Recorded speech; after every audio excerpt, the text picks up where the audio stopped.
அல்லேலூயா. ஏசாயா 41:10-13. நீ பயப்படாதே, நான் உன்னுடனே இருக்கிறேன். திகையாதே, நான் உன் தேவன். நான் உன்னை பலப்படுத்தி உனக்கு சகாயம் பண்ணுவேன். என் நீதியின் வலது கரத்தினால் உன்னை தாங்குவேன். எல்லாம் சேர்ந்து படிங்க பாப்போம். நான் பயப்பட மாட்டேன், அவர் என்னோடு இருக்கிறார். இப்படி சொல்லுங்க, நான் பயப்பட மாட்டேன், இயேசு என்னோடு இருக்கிறார். எந்த காரியத்தை குறித்தும் நான் தேய்க்க மாட்டேன். அவர் என் தேவன். என்னை பலப்படுத்தி எனக்கு சகாயம் பண்ணி அவருடைய நீதியின் கருத்தினாலே என்னை தாங்குவார். அடுத்த வசனம். இதோ உன்மேல் எரிச்சலாய் இருக்கிற யாவரும் வெட்கி லட்சையடைவார்கள். உன்னோட வழக்காடுகிறவர்கள் நாசமாகி ஒன்றுமில்லாமற் போவார்கள். உன்னோட போராடினவர்களை தேடியும் காணாதிருப்பாய். உன்னோட யுத்தம் பண்ணின மனுஷர் ஒன்றுமில்லாமல் இல் பொருள் ஆவார்கள். அல்லேலூயா. நல்லா கவனிங்க, என்ன சொல்லப்பட்டிருக்குன்னா, இதோ உண்மையில் எரிச்சலாக இருக்கிற யாவரும் வெட்கி. நீங்கள் நினைக்கலாம் எனக்கு நல்ல ஒரு பாதுகாப்பு இருக்குது அப்படி ஒன்று. ஆனால் உங்கள் குடும்பத்துக்கு எதிராக, உங்கள் பிள்ளைக்கு எதிராக எரிச்சுப்படுறவங்க நிறைய என்ன செய்கிறாங்க, இருக்கிறாங்க. அது உங்களுக்கு தெரியாது. உன்னோட வழக்காடுகிறவர்கள் ஒன்றுமில்லாமல் போவார்கள். உன்னோட போராடினவர்களை தேடி என்ன செய்வாய்? உன்னோட யுத்தம் பண்ணின மனுஷர் ஒன்றுமில்லாமல். அல்லேலூயா. இப்போ உங்களுக்கு ஒரு நல்ல ஒரு வேலை கிடைக்கணும். அந்த வேலை கிடைக்கல, உங்களுக்கு யுத்தம் நடந்துக்கிட்டு இருக்கு. உங்களுக்கு திருமண காரியம் நடக்கணும், திருமணம் தடையாகிட்டு இருக்கு, உங்களுக்கு ஒரு யுத்தம் நடந்துக்கிட்டு இருக்குது. உங்களுடைய கடன் பிரச்சனை அடைக்க எவ்வளோ ட்ரை பண்ணுறீங்க, முடியல, உங்களுக்கு யுத்தம் நடந்துக்கிட்டு இருக்கு. ஒரு நல்ல ஒரு குடும்பத்தில் சமாதானமாக அன்பாக விட்டு கொடுத்து தாழ்மையாக ஒரு மனமாக வாழும் நினைக்கிறீங்க, ஆனால் முடியல, அங்கே உங்களுக்கு ஒரு யுத்தம் நடந்து கொண்டு இருக்கிறது. அப்போ நீங்கள் என்ன செய்ய வேண்டும் என்று கேட்டால், இதை நீங்கள் முறியடிக்க தெரிஞ்சுங்க. வாக்குத்தத்தம் இப்படி சொல்லுகிறது. கர்த்தர் சொல்கிறாரு, நான் இறங்கி எல்லா காரியத்தையும் என்ன செய்வேன், உன்னோடு போராடினவர்களை நீ என்ன செய்ய மாட்டாய், தேடியும் காணாதிருப்பாய். இப்படிப்பட்ட காரியம் நடந்து கொண்டு இருக்கிறது. இதிலிருந்து விடுதலை பெற முடியல. அப்போ நம்ம என்ன செய்யணும் அப்படின்னு கேட்டிங்கன்னா, யாத்திராகமம் 14:13-14. அப்பொழுது மோசே ஜனங்களை நோக்கி, பயப்படாதிருங்கள், நீங்கள் நின்று கொண்டு இன்றைக்கு கர்த்தர் உங்களுக்கு செய்யும் ரட்சிப்பை பாருங்கள். நீங்கள் நின்று கொண்டு கர்த்தர் உங்களுக்கு செய்ய போற அற்புதங்களை பாருங்கள். அல்லேலூயா. அப்பனா நீங்க என்ன செய்யணுமா, நிக்கணும். எங்க நிக்கணும்? தேவ சமூகத்தில் நிக்கணும். எங்க நிக்கணும்? தேவ சமூகத்தில் நின்று நீங்கள் கர்த்தர் செய்ய போற காரியத்தை நீங்க பார்க்கணும். கர்த்தர் உங்களுக்கு என்ன செய்ய போறாரு, உங்க குடும்பத்துக்கு என்ன செய்ய போறாரு, உங்க பிள்ளைக்கு என்ன செய்ய போறாரு, உங்க எதிர்காலத்துக்கு என்ன செய்ய போறாரு, அவர் செய்ய போற காரியத்தை நீ நின்று பார்க்கணும். அது சொல்றாரு. இந்த வசனத்தை திருப்பி வாசிக்க பார்ப்போம். அப்பொழுது மோசே ஜனங்களை நோக்கி, பயப்படாதிருங்கள், நீங்கள் நின்று கொண்டு இன்றைக்கு கர்த்தர் உங்களுக்கு செய்யும் ரட்சிப்பை பாருங்கள். இன்றைக்கு நீங்கள் காண்கிற எகிப்தியரை இனி என்றைக்கும் காண மாட்டீர்கள். எகிப்து என்றால் ஒரு அடிமைத்தனமான வாழ்க்கை. எகிப்து என்றால் ஒரு துக்கமான வாழ்க்கை. எகிப்து என்றால் ஒரு போராட்டமான வாழ்க்கை. எகிப்து என்றால் சரியான சாப்பாடு சாப்பிட முடியாத வாழ்க்கை. எகிப்து என்றால் அதிகமான வேலை பார்க்குற ஒரு வாழ்க்கை. எகிப்து என்றால் நம்ம அடுத்தவனுக்கு அடிமைப்பட்டு நொறுக்கப்பட்டு நெருக்கப்பட்டு ஒரு அடிமையான வாழ்கிற ஒரு வாழ்க்கை தான் எகிப்தின் வாழ்க்கை. ஆனால் இன்னைக்கு கர்த்தருடைய ஆவியானவர் உங்களை என்னையும் பார்த்து சொல்றாரு, கர்த்தர் உங்களுக்காக யுத்தம் பண்ணுவார், நீங்கள் சும்மா இருப்பீர்கள். அல்லேலூயா. எல்லாம் சொல்லுங்க, கர்த்தர் எனக்காக யுத்தம் பண்ணுவார், நான் சும்மா இருப்பேன். எனக்காக யுத்தம் பண்ணுவார், நான் சும்மா இருப்பேன். அடுத்து என்ன சொல்றாரு, உங்கள் அவர் செய்ய போற காரியத்தை என்ன செய்யுங்க, நின்று கொண்டு பாருங்கள். அல்லேலூயா. அவர் செய்ய போற காரியத்தை எதிர்பார்த்து கொண்டு, ஏதோ ஒரு அற்புதம் நடக்க போகுது, ஏதோ ஒரு அதிர்ச்சி நடக்க போகுது, ஏதோ வெற்றி நடக்க போகுது, ஏதோ என் வாழ்க்கையில் எதிர்பார்த்த காரியம் கைவிடி வரப்போதுங்கிற அந்த எண்ணத்திலே, அந்த நினைவிலே, அந்த சிந்தையிலே நீங்கள் தேவ சமூகத்தில் நின்று கொண்டு அதை எதிர்பார்த்து கொண்டீர்கள். கண்டிப்பான முறையில் கர்த்தர் செய்வார். ஆமென். நல்ல ஒரு காரியத்தை செய்யுங்க. இப்போ நம்மளுக்குலாம் ஒரு மலை போல பெரிய பிரச்சனையே கிடையாது. நீங்கள் 2 நாளாகம 20 அதிகாரத்தில் 1-4 வரைக்கும் வாசித்து பார்த்தீங்கன்னா, 2 நாளாகம 20 அதிகாரத்தில் யோசபாத்து ஒரு பெரிய ராஜா பார்த்துக்கொள்ளுங்க. அவருக்கு பெரிய போராட்டம் பார்த்துக்கொள்ளுங்க. அவ்வளோ பெரிய போராட்டத்திலேருந்து விடுவிச்சு காப்பாற்றி எதிராளியை முறியடித்து ஜெயத்தை கொடுத்த கர்த்தர். இன்றைக்கி நம்ம ஒரு குடும்பம் சின்ன பிரச்சனை, சின்ன வேலை இல்லாத காரியம், அவ்வளோ பிரச்சனைகளை முறியடித்து கண்டிப்பாக நம்மளே கர்த்தர் நமக்கு ஜெயத்தை கொடுக்குற ஒரு நாள் தான் இந்த நாள். ஆமென் சொல்லுங்கள். வாசிங்க 2 நாளாகமத்திலிருந்து. இதற்கு பின்பு மோவா புத்திரரும் அமோன் புத்திரரும் அவர்களோட அமோனியருக்கு அப்புறத்தில் உள்ள மனுஷரும் கூட யோசபாத்திற்கு விரோதமாய் யுத்தம் பண்ண வந்தார்கள். இங்க இருங்க, நம்ம பாட்டுக்கு எனக்கான கம்பௌண்ட் இருந்தாலும் என்ன நம்ம குடும்பத்துக்கு எதிராக, பிள்ளைகளுக்கு எதிராக, வேலைக்கு எதிராக, தொழிலுக்கு எதிராக யுத்தம் பண்ண வருவார்கள், வரத்தான் செய்வாங்க. ஆனால் அதுலேருந்து தப்பி வைக்கிறதுக்கு, நமக்கு பாதுகாப்பு கொடுப்பதுக்கு என்ன செய்யணும் அப்படிங்கிறது தான் இங்கே ஒரு பண்ணுறாரு. அடுத்து வாசிங்க. சிலர் வந்து யோசபாத்தை நோக்கி, உமக்கு விரோதமாய் ஏராளமான ஜனங்கள் கடலுக்கு அக்கறையில் இருக்கிற சீரியாவில் இருந்து வருகிறார்கள், இதோ அவர்கள் எங்கேதியாகிய ஆசசோன் தாமாரில் இருக்கிறார்கள் என்று அறிவித்தார்கள். எதிராளி ஒரு இடத்துல நிற்கிறான், எந்த இடத்துல நிற்கிறான், எந்த எல்லையில் நிற்கிறான்னு சொல்லி தெரியப்படுத்துறாரு. அப்போ எதிராளி இருக்கிறான், நம்மளை அடிக்க வர்றான், நம்ம தொழிலை கெடுக்கிறான், நம்ம பிஸ்னஸை கெடுக்கிறான், நம்ம பிள்ளை வாழ்க்கையை கெடுக்கிறான், நம்ம பிள்ளைக்கு எதிராக இரும்புற வேலையை கெடுக்கிறான் அப்படிங்கிறது உங்களுக்கு தெரிஞ்சாலே போதும், நீங்கள் அடுத்து ஆயத்தமாக வேண்டும். அதுக்கு தான் பலவானை முந்தி கட்டினால் ஒழிய ஒருவன் வீட்டுக்குள்ளே பிரவேசிக்க மாட்டான். உங்கள் வாழ்க்கையில் முன்னேற்றம் இல்லாமல், உயர்வு இல்லாமல் ஏன் இருந்த வண்ணமாக இருந்துக்கிட்டு இருக்கிறோம்? வாக்கத்தை சொல்லிக்கிறது, மந்தை பெருகுது போல் உன்னை பெருக பண்ணுவேன், ஏன் பெருக்க முடியல? உன்னை கீழாக்க மாட்டேன், மேலாக்குவேன், ஏன் மேலாக்க முடியல? உன்னை மலை மேலே இருக்கிற பட்டணங்களை உயர்த்துவேன், ஏன் மலை மேலே உயர முடியல அப்படின்னு கேட்டால், நமக்கு எதிராக செயல்படுகிற அந்த அந்தகார வல்லமைகள் நம்முடைய முன்னேற்றத்தை தடுத்து கொண்டு இருக்கிறது. அப்போ இங்கே யோசாபாத்துக்கு தெரியப்படுத்துகிறாங்க, உனக்கு ஒரு எதிராளி வந்துட்டான், ஒரு ஆள் இல்லை, 2 ஆள் இல்லை, 3 எதிராளி எழுப்பிட்டான், உனக்கு எதிராக 3 எதிராளி எழுப்பிட்டான். உன்னை அழிக்கும்படி, உன் சுக வாழ்வை முறியடிக்கும்படி, ஒரு செழிப்பான வாழ்க்கையை முறியடிக்கும்படி 3 எதிராளிகள் உனக்கு எதிராக எழுப்பி புறப்பட்டு வந்து கொண்டு இருக்கிறார்கள். அந்த எல்லையில் நிற்கிறாங்க, நீ ஜாக்கிரதையாக இருந்துக்க, நீ விழித்துக்கொள் என்று அந்த யோசபாத்துக்கு இந்த செய்தி காதில் கேட்கும்படி சொல்லப்படுகிறது.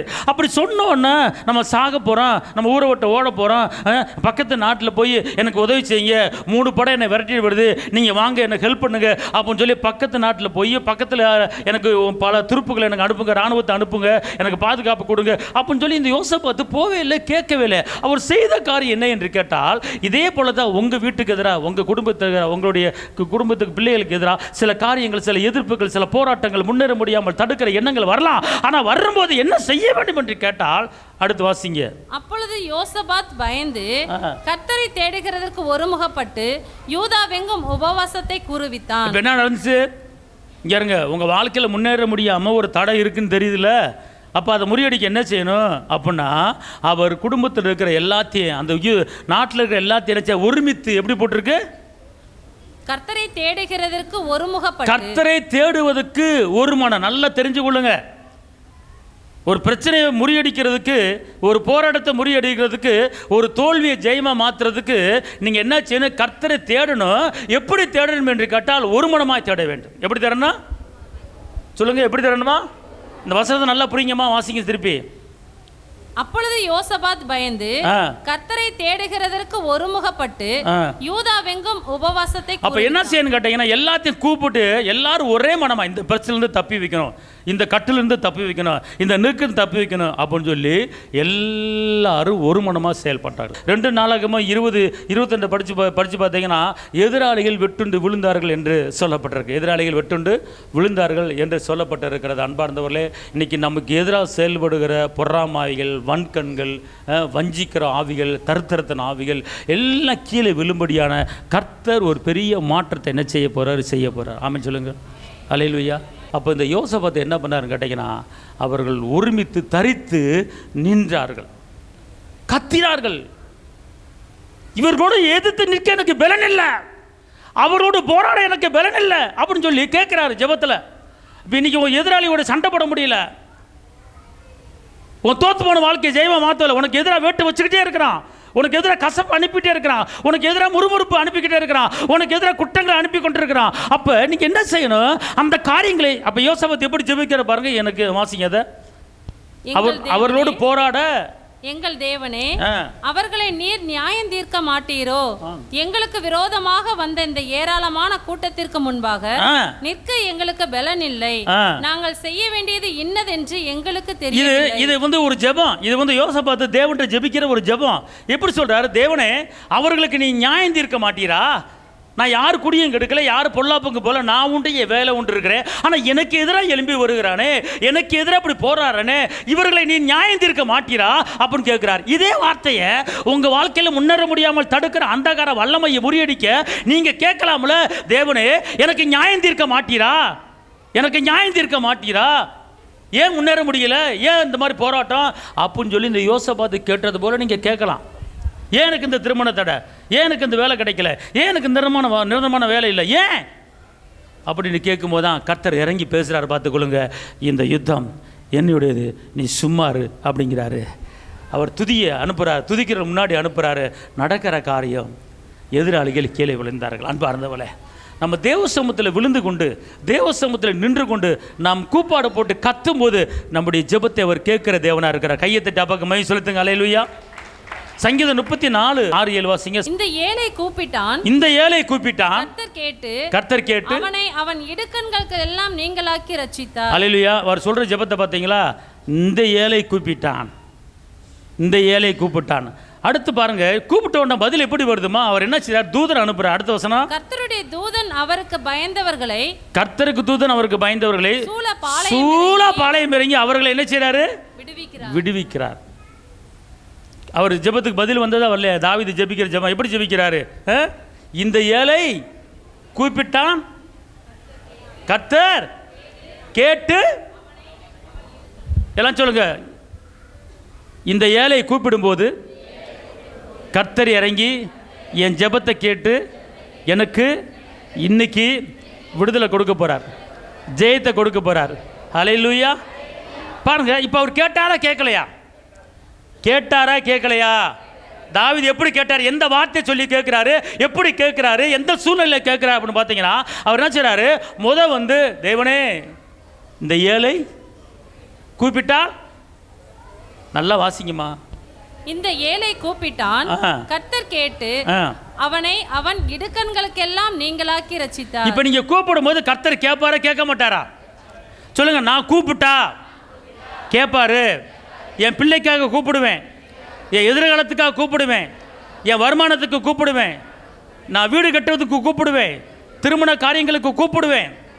கண்டிப்பான முறையில் என் இடுக்கனுக்கு எல்லாம் நீங்களாக்கி என்னை ரட்சித்து என்னை கரம் பிடித்து அவர் நடத்துவார், அவர் எனக்கு இருக்கிறார் அப்படிங்கிற அந்த உறுதி உங்களுக்கு தருவன். இப்போ நல்லா கவனிங்களா. இப்போ இவர் கூப்பிட்டாரு. அடுத்து இன்னொருத்தர் எப்படி கூப்பிட்றாரு? யோனா 2:2, என் நெருக்கத்தில் நான் கர்த்தரை நோக்கி கூப்பிட்டேன், அவர் எனக்கு உத்தரவு அருளினார், நான் பாதாளத்தின் வயிற்றில் இருந்து கூக்குரலிட்டேன், நீர் என் சத்தத்தை கேட்டீர். அல்லேலூயா. இந்த கடலுக்குள்ள இருக்கிற அந்த மீன் வயிற்றுக்குள்ள இருந்து ஜெபிக்கும் போது இந்த சத்தத்தையே தேவன் பரலோகத்தில் கேட்டார்னா, இன்னைக்கு நீங்க கூப்பிடும் போது உங்க சத்தத்தை கேட்பாரா கேட்க மாட்டாரா? கேட்பாரா கேட்க மாட்டாரா? அல்லேலூயா, அல்லேலூயா. அப்போ யோனா கடலுக்குள்ள ஒரு மீன், அந்த மீன் வயிற்றுக்குள்ள யோனா அங்கிருந்து ஒரு ஜெபத்தை ஏறெடுக்கிறாரு. அந்த ஜெபம் அந்த கடலை கிழிச்சுக்கிட்டு அந்த பரலோகத்து போய் தேவ சமூகத்துக்கு இட்டுனா, இன்னைக்கு நம்ம ஜெபிக்கிற ஜெபத்துக்கு கண்டிப்பான முறையில் என் தகப்பன் இயேசு கண்டிப்பான பதிலை கொண்டு வருவார். ஏனுங்களே, ஒரு ஆறறிவு இல்லாத ஒரு திமிங்கலம், ஒரு பெரிய மீன் அங்கிருந்து என்ன செய்றாரு? கட்டளை போடுறாரு. எங்கேருந்து? அங்கிருந்து கட்டளை போடுறாரு. அந்த கட்டளைக்கு கடலுக்குள்ளே இருக்கிற அந்த பெரிய மீன் என்ன செய்து? கீழ்ப்படியுது. அந்த பெரிய மீன் உள்ளே ஒரு 10 பேர் உட்கார அளவுக்கு வயிறு இருக்குது. எத்தனை பேர்? 10 பேர் அதுக்குள்ளே உட்காந்துருக்கார் யோனா. அப்போ அந்த மீன் என்ன செய்யுது? கரையில் என்ன செய்யுது? யோனாவை என்ன செய்யுது? கச்சிட்டு திருப்பி போகிறது. இது கொஞ்சம் இயற்கையை, இந்த அற்புதத்தை கொஞ்சம் யோசனை பண்ணி பாருங்கள். இந்த அதிசயத்தை கொஞ்சம் யோசனை பண்ணி பாருங்கள். எங்கேருந்து ஜெபிக்கிறாரு? ஜெபத்துக்கு பதில் வருது. அப்போ இன்னைக்கு நம்ம ஜெபத்துக்கு பதில் வருமா வராதா? வருமா வராதா? வரும். அதனால் இன்னைக்கு நீங்கள் நம்ம ஜெபிக்க போகிறோம். இன்னொரு வசனத்தை நீங்கள் வாசிங்களேன். யாத்திராம அப்பொழுது கர்த்தர் எகிப்தில் இருக்கிற என் ஜனத்தின் உபத்திரவத்தை, எகிப்தில் என் ஜனங்கள் படுகிற கஷ்டத்தை, வேதனையை, உபத்திரத்தை நான் பார்க்கவே பார்த்தேன். ஆலோட்டிகள் நிமித்தம் அவர்கள் இடுகிற கூக்குரலை கேட்டேன். எதை கேட்கிறாரு? ஹலோ, கூக்குரல் என்னது? எனக்கு முடியலையே, தப்பிக்க முடியலையே, எப்படி நடப்பேன், எப்படி குடும்பத்தை நடத்துவேன், இந்த கரணை எப்படி அடைப்பேன், ஒரே போராட்டம் இருக்கே அப்படின்னு சொல்லி நீங்கள் வாயை திறந்து எப்போது நீங்கள் கூக்குரல் இடுகிறீங்களோ அந்த கூக்குரல் என்ன செய்யுது? தேவனுக்கு என்ன செய்யுது? எட்டுகிறது. ஆமென் சொல்லுங்க. அல்லேலூயா. எட்டுகிறது, எட்டலையா? அப்புறம் என்ன போட்டிருக்கு? அவர்களை எகிப்தியரின் கைக்கு விடுதலையாக்கவும் அவர்களை அந்த தேசத்திலிருந்து நீக்கி கானானியரும் ஏத்தியரும் எமோரியரும் பெரிசியரும் செழிப்பான இருக்கிற இடமாகிய பாலும் தேனும் ஓடுகிற கானானுக்குள்ள நலமும் விசாலமான தேசத்தில் கொண்டு போய் சேர்க்கவும். அல்லேலூயா. எல்லாம் கைது டப்பாக்கு மகிமை செலுத்துங்க. பாருங்க, பாலும் தேனும் ஓடுகிற ஒரு செழிப்பான இடத்துக்கு அவர்களை கொண்டு சேர்க்க போறேன்னு சொல்றாரு. எப்போ சொல்றாரு? இப்போ அவங்க கூப்பிட்றதுனால தானே பதில் வருது. கூப்பிடாமல் இருந்தாங்கன்னா அதே அடிமைத்தன வாழ்க்கை, அதே நெருக்கமான வாழ்க்கை, அதே பாடுள்ள வாழ்க்கை. ஆனால் இன்றைக்கி நீங்கள் அடிமைத்தன வாழ்க்கை வாழலாம், நெருக்கமான வாழ்க்கை வாழலாம், துக்கமான வாழ்க்கை வாழலாம். ஆனால் இதிலிருந்து விடுதலை பெற வேண்டுமென்றால், இந்த அடிமைத்தன வாழ்க்கையிலிருந்து விடுதலை பெற வேண்டுமென்றால் நாம் என்ன செய்ய வேண்டும்? இவர்கள் கூக்குரல் இட்டார்கள், கதறினார்கள், கூப்பிட்டார்கள். பதில் வந்தது. பதில் என்ன வந்தது? இந்த அடிமைத்தன வாழ்க்கையிலிருந்து இந்த ஊரை விட்டு நீ வா, கிளம்பி வா, உனக்கு நான் பாலும் தேனும் ஓடுகிற அந்த இடத்தை உனக்கு நான் காண்பிக்க போகிறேன் அப்படிங்கிற. ஆமேன், அல்லேலூயா. இன்னொரு வசனத்தை வாசிங்க, சங்கீதம் 34:18. நொறுங்குண்ட இதயம் உள்ளவர்களுக்கு, நொறுங்குண்ட இதயம் உள்ளவர்களுக்கு கர்த்தர் சமீபமாய் இருந்து, கர்த்தர் சமீபமாய் இருந்து நறுங்குண்ட ஆவியுள்ளவர்களை ரட்சிக்கிறார். இப்ப நல்லா கவனிங்க, எங்க இருங்க. இருதயம் நொறுக்கப்பட்டு, இருதயம் பிழியப்பட்டு நீங்க கூப்பிடும் போது கர்த்தர் உடனே இறங்குவார். சரி, இருதயம் நொறுக்கப்பட்டு அப்படின்னா என்ன அர்த்தம்? அதாவது ஒரு பயங்கரமான சிக்கல் வந்து உங்களை தாக்குது, கடைசி எண்டுக்கு வந்துட்டீங்க. அப்போ என்ன செய்யுங்க? தேவனே என்னால் தப்பிக்க முடியலையே அப்படின்னு எப்போ கதறீங்க தெரியுமா? உயிரை விட்டுருவேன் ஆண்டவரே, இந்த சூழ்நிலையில் எனக்கு தப்பிக்க வழி இல்லை, நீங்கள் தப்பிக்கலாம், உயிரை விட்டுருவேன் ஆண்டவரே, என்னால் முடியல ஆண்டவரே அப்படின்னு எப்போ உங்கள் இறுதியை நொறுக்கப்பட்டு நீங்கள் கதறீங்களோ அந்த நேரத்தில் கர்த்தர் இறங்கி உங்கள் எல்லா இக்கட்டுகளையும் நெருக்கங்களையும் முறியடிக்க அவர் போதுமானவராக இருக்கிறார். ஆமென் சொல்லுங்கள், அல்லேலூயா. ஒரே வழிங்க, கூப்பிட்டா போதும். ஒரே வழி கூட்ட. பிறவி குருடன் சப்பானி பரிதிமொய், தாவீதின் குமாரனே எனக்கு இறங்கும் என்று சொன்னவரனே அவன் நின்ட்டார். பரிதிமை பிறவி குருடன் முன்னாடி தான் நடந்து போகிறார் அப்பா. ஆனால் இவன் கம்முன்னு இருந்திருந்தானா குருடன் தான் இருந்திருப்பான். கம்முன்னு பிச்சை எடுத்துக்கிட்டு மக்களுடைய காசை எதிர்பார்த்துக்கிட்டு தானே உட்காந்தா இருப்பா, அப்படி கண்ணு தெரிஞ்சிருக்காது. ஆனால் யார் போகிறார் என்று கேள்விப்பட்டு, யார் நடந்து போகிறார் என்று கேள்விப்பட்டு இயேசு போகிறார் என்று சொன்ன உடனே அவன் கூக்குரலிட்டான், தாவீதின் குமாரனே எனக்கு இறங்கும். உடனே நின்றார் பாருங்க அப்பா. நின்று உனக்கு நான் என்ன செய்ய வேண்டும் என்று சொல்லி அவன் கண்ணை தொட்டார், அவன் பார்வை பெற்றான், பெருமிக் குருடன். இது நம்ம ஏசப்பா செய்கிற தெய்வம். அப்போ இன்னைக்கு இவன் கூப்பிட்டோன்னு அற்புதம் நடக்குதுங்க. இன்னைக்கு நம்ம கூப்பிட வேணாமா? கூப்பிட வேணாமா? நம்முடைய குடும்பத்தில் எவ்வளோ தேவைகளோடு இருக்கிறோம், எவ்வளோ எதிர்பார்ப்போடு இருக்கிறோம். சொல்லுங்க பாப்பா. பிரச்சனை இல்லாத குடும்பம் கிடையாது, தேவையில்லாத குடும்பம் கிடையாது. ஒவ்வொருத்தருக்கும் ஒரு தேவையோடு இருக்கிறீங்க. ஆனால் அந்த தேவைகள் சந்திக்க போன அப்போ என்ன செய்யணும்னு கேட்டீங்கன்னா, நீங்கள் சொல்ல வேண்டிய விட்டு சொல்லணும். நீ மாம்சப்படி என்ன முயற்சி எடுத்தால் நடக்காது. ஆனால் இங்கே பரிதிமை பெரிய குருடன், தாவீதின் குமாரனே எனக்கு இறங்கும் என்று கேட்டவுடனே அவன் பார்வை பெற்றான். யோனா அந்த மீன் வயிற்றுக்குள்ளிருந்து ஜெபிக்கிறான், அவன் கரையில் கக்கப்பட்டான், காப்பாற்றப்பட்டான். அந்த மீன் 3 நாளாக சாப்பிடல. மீன் 3 நாள் என்ன செய்யலை? சாப்பிடல. அது சாப்பிட்டுச்சுன்னா ஒரு கடி கடிச்சா சரி, அவர் அப்படியே மாவாயிருப்பார். பல்ல மேலே தூக்கிட்டு போகிற ஒரு கடி கடிச்சா அந்த யோனா என்ன ஆகிருப்பார்? ஆனால் 3 நாளில் மீனை சாப்பிடாம வச்சு பட்னியாக போட்டு, காரணம் யோனா உள்ளே இருக்கார். கர்த்தர் செய்கிற காரியம் இவ்வளோ பெரிய ஒரு ரெக்கார்டு பிரேக், அதாவது இயற்கைக்கு அப்பாற்பட்ட ஒரு அற்புதம். யோசனை பண்ணி பாருங்கள். இஸ்ரேல் மக்கள் வந்து 3 நாள் தண்ணி இல்லாமல் கத்துறாங்க, கூப்பாட போடுறாங்க. மோசையை கர்த்தர் நோக்கி பார்க்குறாரு, கையை உயர்த்துறாரு. மோசே, தேவனே அவர் சொல்கிறாரு, அந்த கசப்பான தண்ணியில் இந்த மரத்தை வெட்டி போடுங்கிறாரு. போட்டார். அற்புதம். இதே போல் கர்த்தர் ஏதாவது ஒரு வழியில் நமக்கு ஒரு பாதையை காட்டுவாருங்க, வழியை காட்டுவாருங்க. உங்கள் குடும்பத்துக்கு எத்தனை பிரச்சனை இருக்குது, எத்தனை போராட்டம் இருக்குது, வழியை உருவாக்குறவர், சூழ்நிலையில் மாற்றுறவர், இதயத்தை மாற்றுறவர், கல்லான இதயத்தை லெகுவான இதயம் மாற்றுறவர், சவுலா பவுலா மாற்றினவர், சகையை மாற்றினவர். இன்றைக்கி உங்களுக்கு எதிராக, உங்கள் குடும்பத்துக்கு எதிராக, உங்கள் பிள்ளைகளுக்கு எதிராக செயல்படுகிற எல்லா போராட்டங்களையும் முறியடித்து உங்களை ஒரு ஜெயமான வாழ்க்கை வாழ வைக்க இயேசு விரும்புகிறாரு. ஆனால் நீ கூப்பிட வேண்டும். நீ கூப்பிட, அதான் சொல்கிறார், கேளுங்கள் கொடுக்கப்படும், தட்டுங்கள் திறக்கப்படும். எல்லாம் எந்திரிச்சு நில்லுங்க. சோத்ர ஆண்டவரே, சோத்ர ஆண்டவரே, சோத்ர ஆண்டவரே. திஷிகா மாதுனா மாதுடா பாலகாரா துடா கராபா துஷத்தா பாலகாரா துடி கரா பாலகாரா லரபா ஓ தசிகா மாதுனா மாதுரா பாலகாரா துடி கரா பாலா. கல்வாரி மலை மேலே காயப்பட்ட இயேசுவை பார், கல்வாரி மலை மேலே காயப்பட்ட இயேசுவை பார். கரம் விரித்து அழைக்கின்றார், கரம் விரித்து அழைக்கின்றார். கண்ணீரோடு ஓடிவா, நீ கண்ணீரோடு ஓடிவா. கலங்காதே கலங்காதே, கர்த்தர் உன்னை கைவிட மாட்டா. மகளே, கலங்காதே கலங்காதே, கர்த்தர் உன்னை கைவிட மாட்டா. முள்மூடி உனக்காக, முள்முடி உனக்காக, ரத்தமெல்லாம் உனக்காக. பாவங்களை அறிக்கையிடு, ஆமென் ஆமென். பாவங்களை அறிக்கையிடு, பரிசுத்தமாகிவிடு, நீ பரிசுத்தமாகிவிடு. ஓ கலங்காதே கலங்காதே, கர்த்தர் உன்னை கைவிட மாட்டார். ஆயத்தரங்க கலங்காதே கலங்காதே, கர்த்தர் உன்னை கைவிட மாட்டார்.